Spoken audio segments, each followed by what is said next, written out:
belajar mengenai evolusi. Jadi sebelumnya ada yang tahu apa itu evolusi?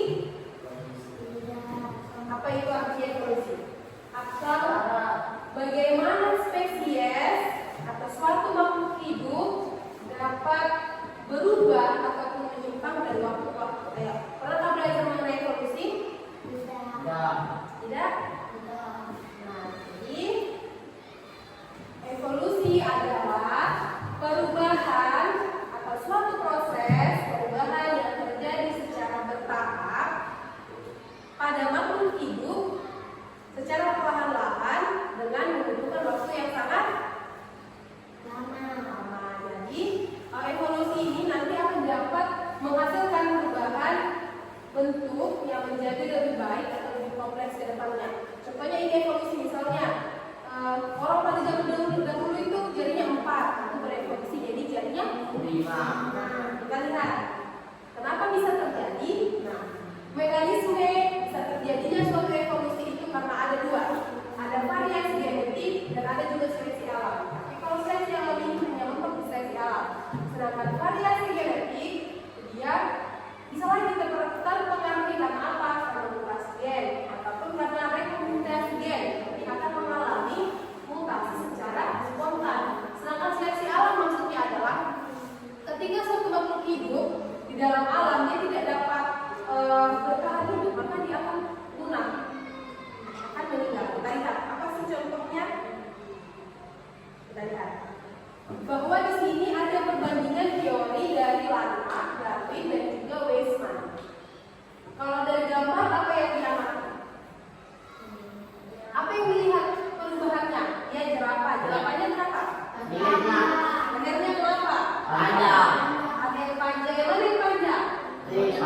Panjang. Yang ini. Yang ini. Panjang ekornya. Iya, panjang ekornya, panjang lehernya.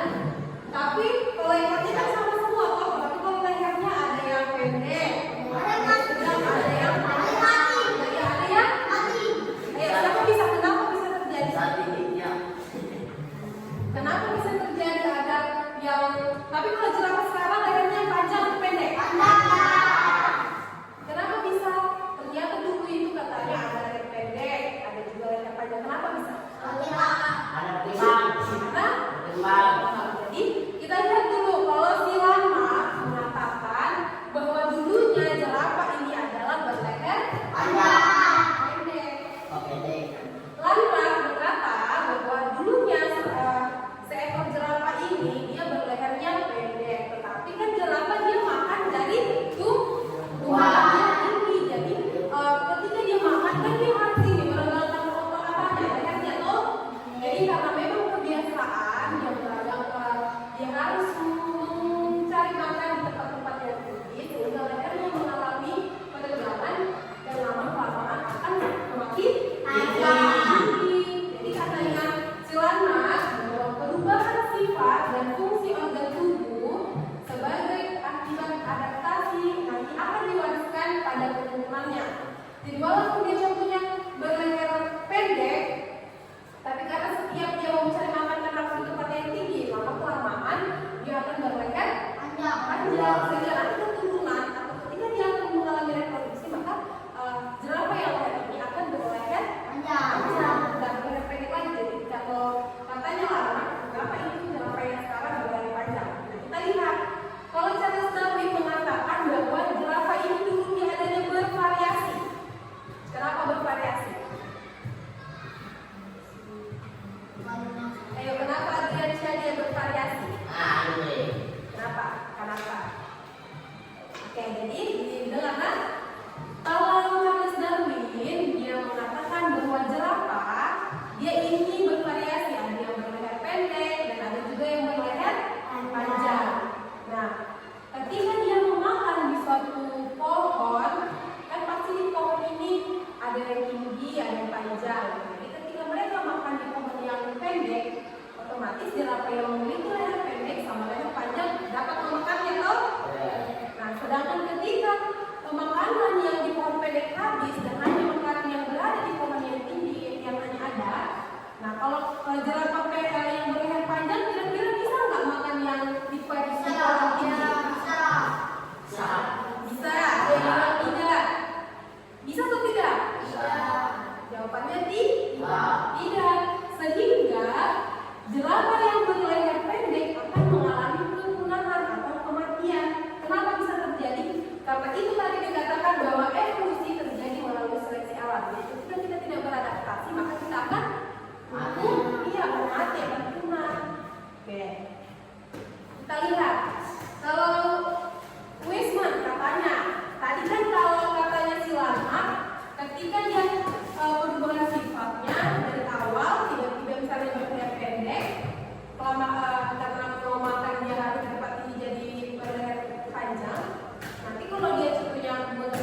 yang ada warnanya?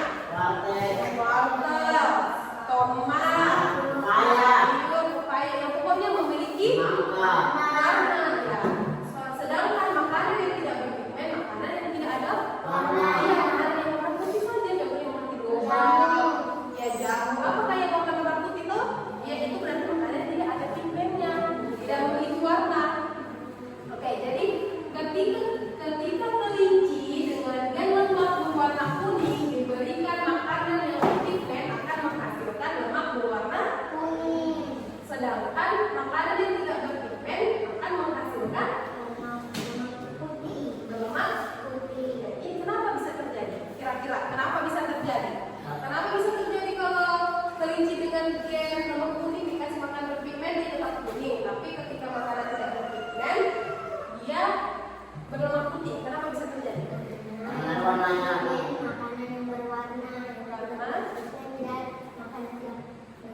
Oke, kalau kata Dewi, karena makanan yang berpigmen ada warnanya sehingga dia menghasilkan berwarna, sedangkan yang tidak berpigmen dan warnanya sehingga menghasilkan yang tidak ada Warnanya. warnanya.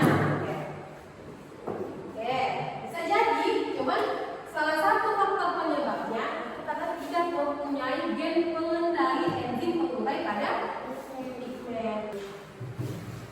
Oke, yang kedua ada adaptasi dan seleksi.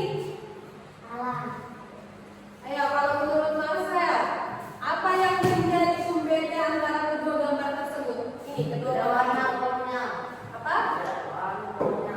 Kenapa pohonnya? Beda warna. Beda warna.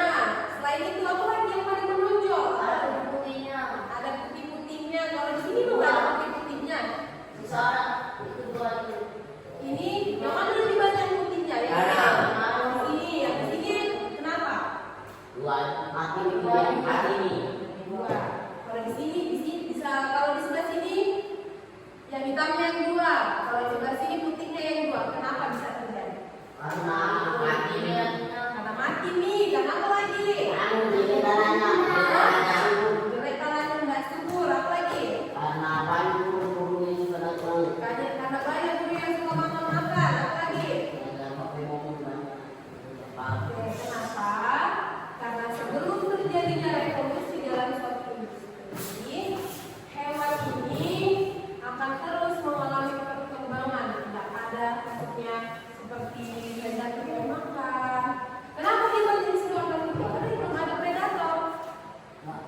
Dia masih akan tetap berevolusi, sedangkan setelah mengalami revolusi industri, kenapa yang ini hewan yang berkulit hitam dia bertahan? Karena ketika dia menyesuaikan dirinya, kan kalau dia warna putih lebih cepat kelihatan oleh predator, sedangkan yang berwarna hitam susah toh? Nah, itulah kenapa semakin mengalami revolusi, hewan yang memiliki warna putih ini akan mengalami kepunahan karena suka ditangkap oleh predator. Sedangkan yang warna hitam ini karena susah dikenali dan susah dilihat, maka dia akan gampang berevolusi. Kita lihat lagi. Ada koloni bakteri di sini. Apa yang menjadi pembedanya? Enggak, coba. Apa sih pembeda antara gambar ini dan ini? Ayo apa? Kalau Adriansyah dulu apa? Anu deh, sedikit punya. Apanya? Koloni bakterinya sedikit. Oke. Yang mana yang sedikit? Yang ini atau yang ini? Berempat. Ini? Ini? Oke, kalau Angga? Ini juga. Itu juga. Kalau Marcel? Mana yang sedikit? Dari atas. Yang ini? Oke. Kalau Al-Fatih mana yang sedikit? Oke. Yang mana? Ini? Bukan. Ini? Bukan. Ini? Sana ya. Ini? Ini? Jadi ketika suatu koloni baru jadi, tadi kan banyak yang di nomor 4 toh?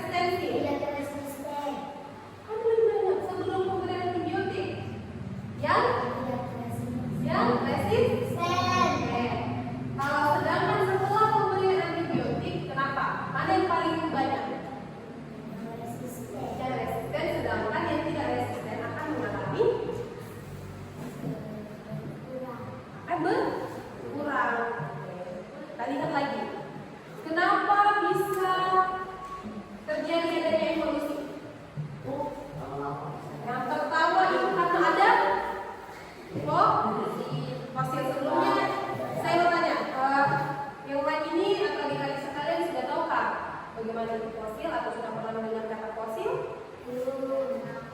Pernah? Ya, jadi fosil ini benar tadi kata Lydia ya. Jadi kalau fosil ini seperti tulang-tulang pada Umumnya. pada kepala orang-orang zaman dulu. Ya, petunjuk yang kedua adanya perbandingan anatomi. Yang homologi. Ada yang tahu apa homologi? Dari kata homo. Homo itu apa?